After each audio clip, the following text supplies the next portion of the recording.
Fuck those hipsters. I want that. I said, don't stop, don't stop, don't stop talking to me. Don't stop giving me things. Alright guys, so here we are for our 7th setup of the F1 2013 game, here today for the Canadian Grand Prix. And you'd have to expect that this setup will be geared mainly towards straight line speed, and I think that setup definitely reflects that. So you'll see it in a minute here. Let's just skip through all this and go to the setup. You'd think I'd be running with 1-1 wings today, but I'm actually not. I'm using 2-1 wings today, as you can see there. I found that just having the front wing angle just a little bit higher just helped me get through the first sector just a little bit better. So that was that's it there. It still doesn't cost you with straight line speed at all. I think it's fairly well nice as it is there. So braking is 48-52 high standard. I tried high small and I tried the balance on 50-50, but these settings here just seem to suit the track a lot better than what the older settings were. The balance 11-11. Canada's got a lot of sharp and short corners, so having the front anti-roll bar at 11 gets you through those corners very quickly and very nicely. Suspension 1-1, 11-9. I felt that there was just a little bit of oversteer with the 11-11 spring stiffness, and by moving the spring stiffness on the rear back to 9, that helped to counter some of the oversteer that I was getting. It definitely felt a lot nicer after that.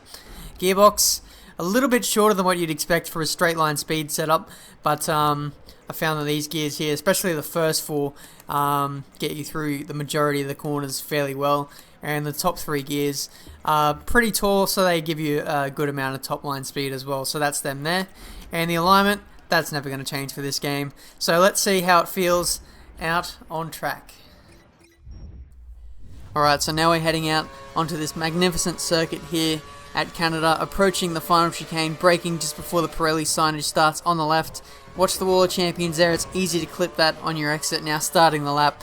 You want to brake just after the concrete apron starts on the right here, shifting down into second gear and then down to first gear for the right hand part of this. Watch your exit on the exit of this corner. It's easy to burst into wheel spin, so you straighten out the wheel as much as possible.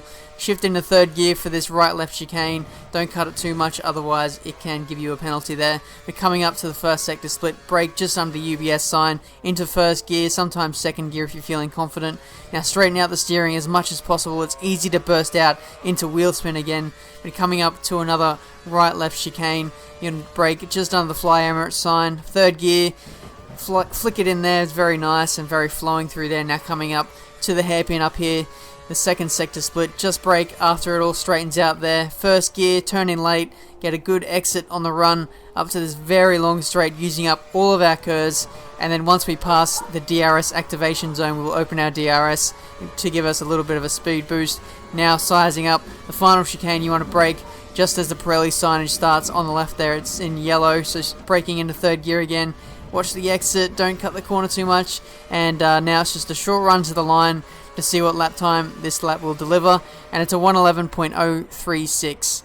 Yeah, fairly competitive lap. It's probably only another tenth or 2 in that, but that obviously would have come with a few more corner cuts.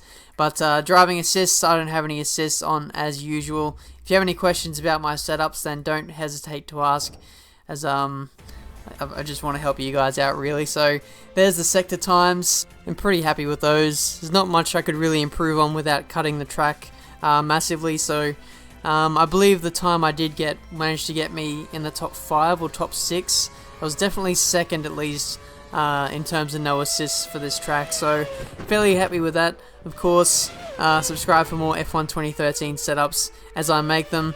I will be updating those old ones that I did at the start of the game, and of course doing some wet setups eventually once I get around to them. So hopefully you enjoyed this setup, but until my next video guys, I will see you next time.